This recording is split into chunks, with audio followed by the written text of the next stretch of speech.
What's up, everybody? If you watched any of my older videos, you'd probably recognize the background as my background from my bedroom and my parents' house. I am still on travel at my parents' house visiting, but I will be home by the new season. So you're probably only see this background once. Tomorrow's my travel day home. Anyways, new information on Warzone came out today, and so of course, like I always promise, I'm gonna go ahead and cover it. So it says Defend or Sabotage Caldera, a guide to the Call of Duty Warzone in-season last stand. So this is the information about what's coming up in the last season in this iteration of Warzone. I'm going to skip all the story stuff, of course, and it will be linked down as usual, linked down below if you want to check it out for yourself. So here we see an overview of what Peak's going to look like now. Don't want to go in this lava. I'm assuming lava pools are going to kill you, and then lava like trails will hurt you. Later in the article, you'll see a different angle of Peak over from this right side, and that side's different, but other than that, Peak's pretty much the same minus the lava.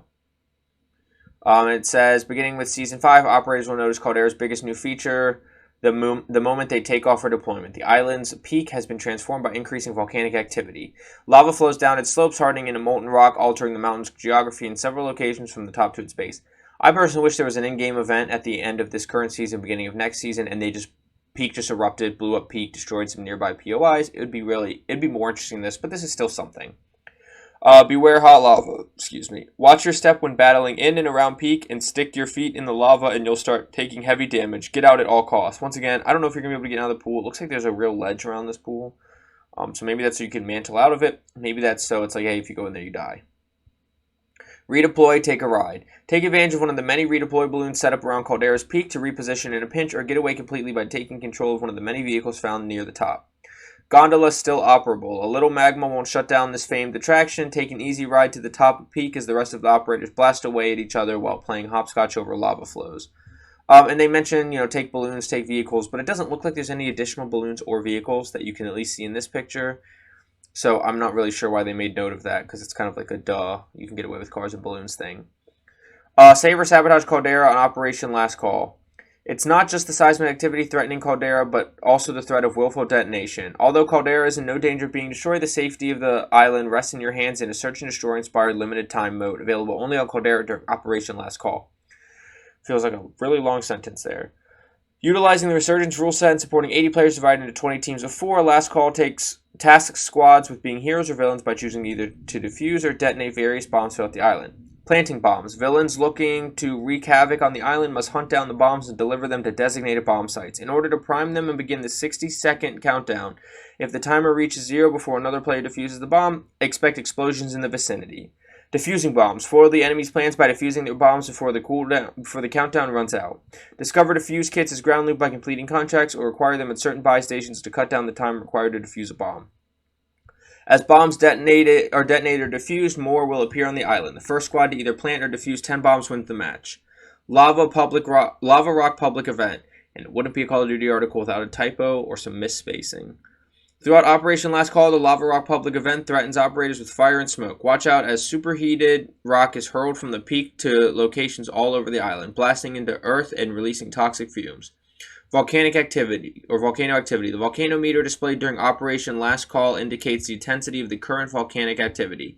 As bombs are detonated and the Lava Rock public event activates, the atmosphere will become increasingly smoke-filled and obscure.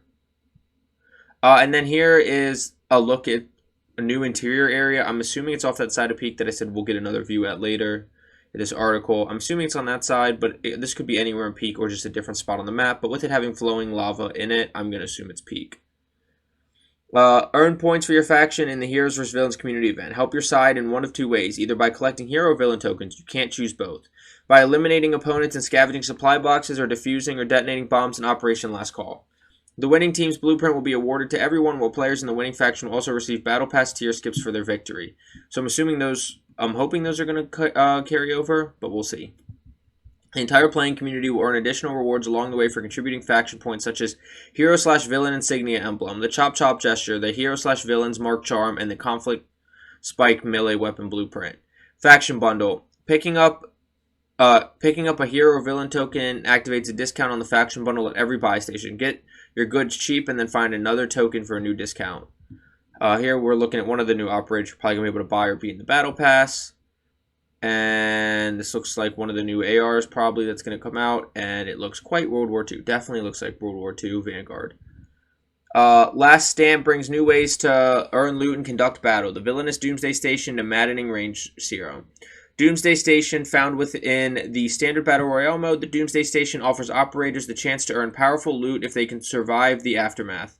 One Doomsday Station spawns per match. Activate the device, requiring a hefty $10,000 cash fee to begin the defense sequence, in which enemy soldiers descend from helicopters to attack your position. Stay close to the device as you fight off intruders, survive, and bask in the rewards of XP and loot. Supply Box UAV. The clock is ticking and the gas is encroaching. Who has time to go searching for supply boxes in every nook and cranny? Activate the Supply Box UAV acquired via ground loot or a buy station to mark nearby open supply box to the attack map. The icons will fade after a brief moment, so get collecting. Personal Supply Box. Track down the Personal Supply Box to acquire the best loot in Call of Duty Warzone. It's extremely hard to find, but well worth it when you do. The Supply Box UAV may be your best bet in finding it. Range Serum. Sometimes it's best to get up close and personal. The Range Serum field upgrade functions similarly to the Stim Shot, and that's an instant use item that immediately affects the operators. Once the serum has been administered, you immediately gain the effects of increased movement speed, melee damage, melee lunge distance, and melee stun power. You also emit louder footsteps and be more greatly affected by stun and flash grenades, so close the gap and finish the job before they have the chance to defend.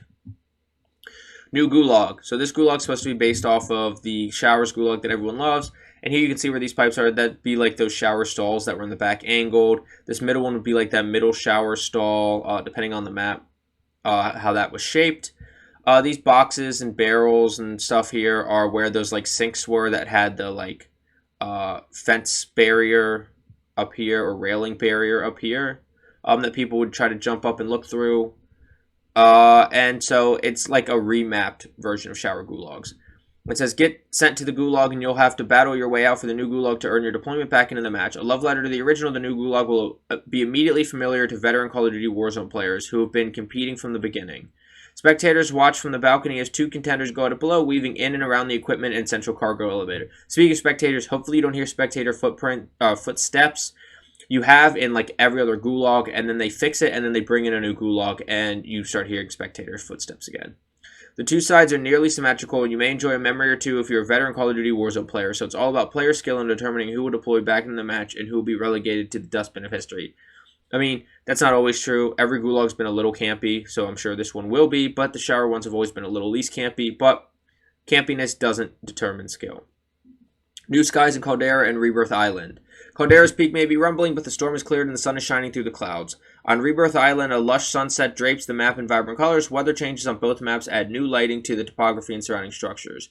I'm interested to see how this new lighting goes. I'm kind of hoping that it's the lighting that was on the original Warzone Rebirth Island, not the Blackout Rebirth Island, but the original Warzone Rebirth Island. Hoping it's lighting similar to that. I just really liked that lighting, even though I didn't like the map. The lighting was just interesting, and it says vibrant colors, and that was like sunset, so it could be those colors. And then this picture is the area that I said was different on peak out to the side, and I'm wondering if this is that interior side. And I'm just noticing this is actually the side where I think that was the way like the plane runway hangar is. So I'm assuming what we saw where I said I didn't know where that interior area was, I'm assuming it's like down in here. Or in here. Somewhere in here is what I'm assuming, because you got the pipes that are pumping lava down in there. So we'll have to just wait and see for that. But I like that there's kind of a new POI down here. On this side of peak. And then, other than that, I'm just hopeful that this last season is good. I'm definitely excited for the new Gulag. But, thank you so much for watching. Please don't forget to like, subscribe, hit that notification bell so you know when I upload more. I'm going to upload any information we get leading into this season. The patch notes, obviously. Later this week, I'll have weapon videos on the 2 new guns. At least 1 video for each gun. If I discover more stuff after that, even more videos. Next week, I should get loadout, short range, long range videos out, as I usually do, and that's usually my routine. So hit that notification bell so you know when those are being uploaded. And as usual, I will link this information down below, as well as having my Twitch link down below. When I'm back at my normal setup in Phoenix, I am streaming pretty much every day now, again. And I also have my TikTok and Instagram link down below, which I do post on pretty much every day now. Not usually on weekends, but sometimes. Anyways, I'm rambling. Twitter's also linked down below. Not as COD heavy, but if you're interested, it is linked down below. But I will see you on Caldera, Rebirth Island, and Fortune's Keep until Warzone 2. Get frying. Have a good day. Bye.